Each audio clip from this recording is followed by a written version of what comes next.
What's going on, everybody? George Osei back at it again with another video. The Super Bowl was the other day, and it was not a good game at all, man. But shout out to the Philadelphia Eagles. Shout out to the homies and homiettes.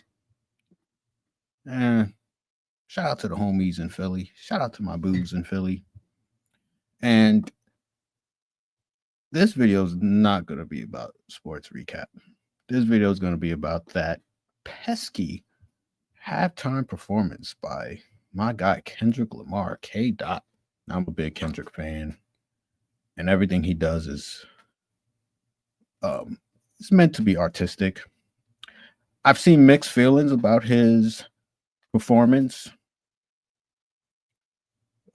People who loved it, they loved the storytelling elements, how he brought in, Samuel Jackson as Uncle Sam to kind of narrate how Black people should act on a stage so big as the one that Kendrick was on. And as he performed, he got a little bit, what's the word I'm looking for? Uppity, a little bit, rebellious. And Uncle Sam would pop in and be like, hey, man, you need to tone it down. You know who's watching you? And he kept hinting at the very controversial Not Like Us song. Kept hinting at it. And made that the, I suppose, climax for his performance. So if you appreciate that, the storytelling that went behind that, you appreciated the performance. But if you was just there for the hits, you wanted to hear swimming pools, you wanted to hear, all his other jams, including Not Like Us, you probably were a little disappointed. But something interesting happened. You have the Black conservatives, alleged Black conservatives, criticizing this performance, and we're gonna highlight one guy today by name of Rob Smith. I am mildly familiar with Rob Smith, actually. But I just know that according to the Googles or himself, I don't know. He had beefs with a lot of different things that was Black related. Let me just pull up his X page. Here he is, decorated veteran, Columbia, TPUSA, commentator. He also plays for the other team. Hey, Rob Smith. Hey, girl. Shout out to Star for that one. He plays for the other team as well, allegedly. Well, you can make that determination, but I didn't know him as this. I knew him as this guy over here. Now, this is probably going to cause some issues with my video, but there's some slurs on this screen, and I'm not going to really zoom in on. But this happened, I want to say, December 2023.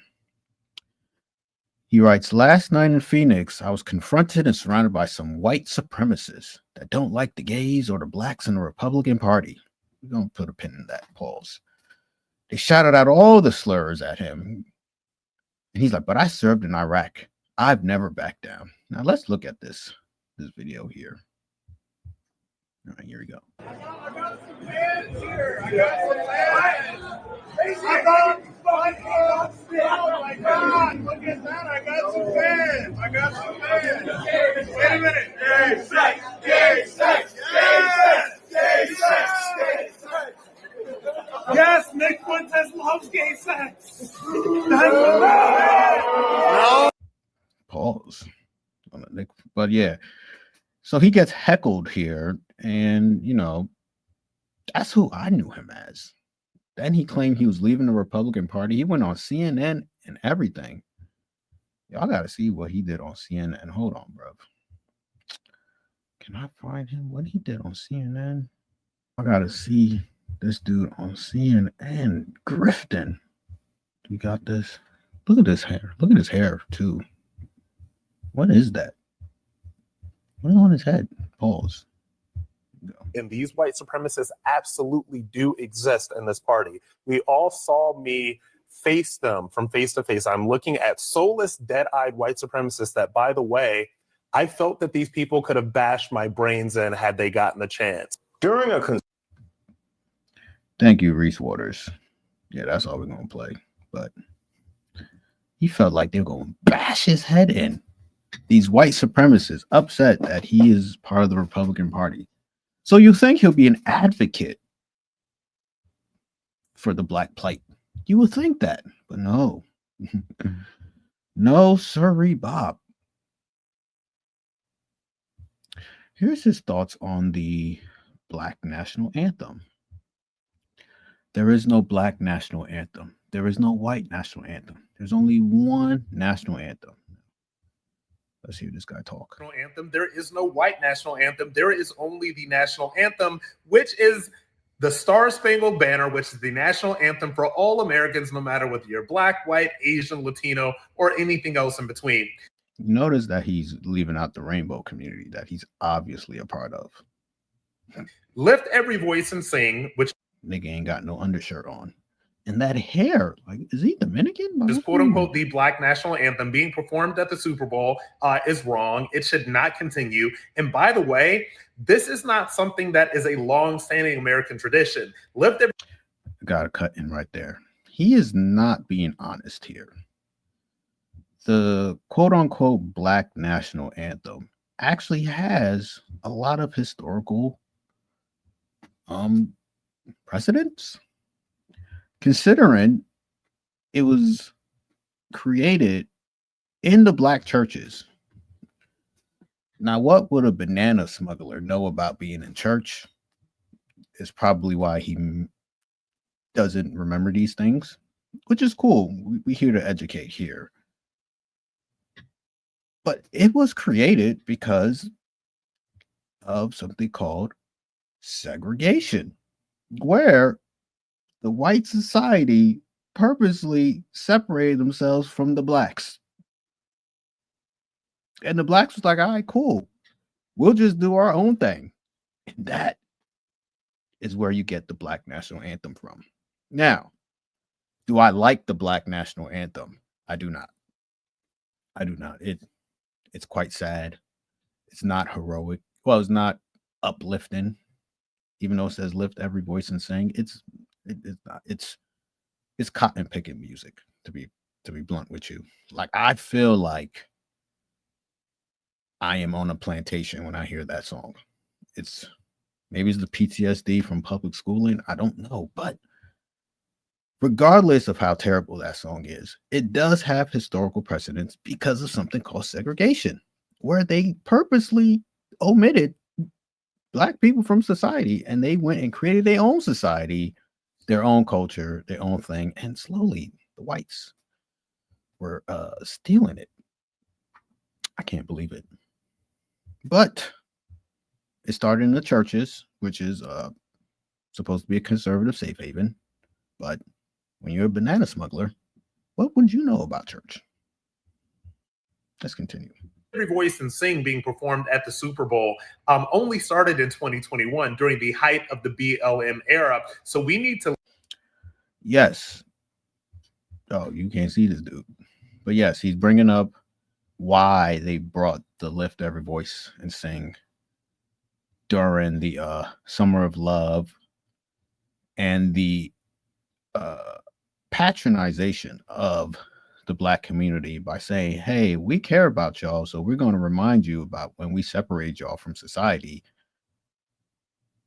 and enjoy this slave tunes, so that I see where he's coming from. Pause. But instead of using this moment to unite with the blacks, he separates himself from the blacks. But here, Here, this is who this is who he was upset with and grifting off of, where he was being separated for being black and a pooter and shooter. Listen, you gotta pick a struggle, my boy. You know, either you're pro-black or you're pro-gay. Simple as that. But you know, he's conveniently omitting these things, which is typical of a grifter. Here we go. Believe that in the past, right, with the BLM era. And the reason that Lift Every Voice and Sing was shoved into the Super Bowl at the height of the BLM era is because that was an era that was. Hey, yo, you shouldn't be saying shoved. Like, without saying pause. Like, I can't even, what are you even talking about here? Was meant to divide Americans, that was meant to separate black people from white people, black Americans from white Americans. That was the mainstream. You hear this, dude? We saw the video earlier of him being separated and ousted. Look at his face. He dead ass right here. Media and political agenda the entire time, and a lot of you guys fell for it hook, line, and sinker. Since we are not in that era anymore, we are not in that moment anymore, we need to leave Lift Every Voice and Sing as the quote-unquote Black national anthem being performed at the Super Bowl exactly where it is in the BLM era, which thank God we are done with. I can't believe that you guys still keep falling for this stuff. Y'all see this shit? When my guy Donald Trump was elected, he did the impossible. He managed to neutralize race from the conversation that Republicans have been struggling with. And look what they're doing. You can't even blame the Democrats for this. They are leaving the door wide open with this foolishness. And they're going to allow the Democrats to come waltzing in with someone who's actually alive. And if the check is right, man, I might have to endorse this guy. You know, because they ain't gonna be a woman. Nah, they ain't gonna do that. But it'll definitely be a dude. And I might be like, you know what, that guy in the blue? Yeah, man, we might have to rally behind him. But man, watch out for these grifters, Trump. These guys are not on your side once again. Anyway, that's enough for me. Wherever you see this, like, comment, and subscribe. And I'll catch you another time.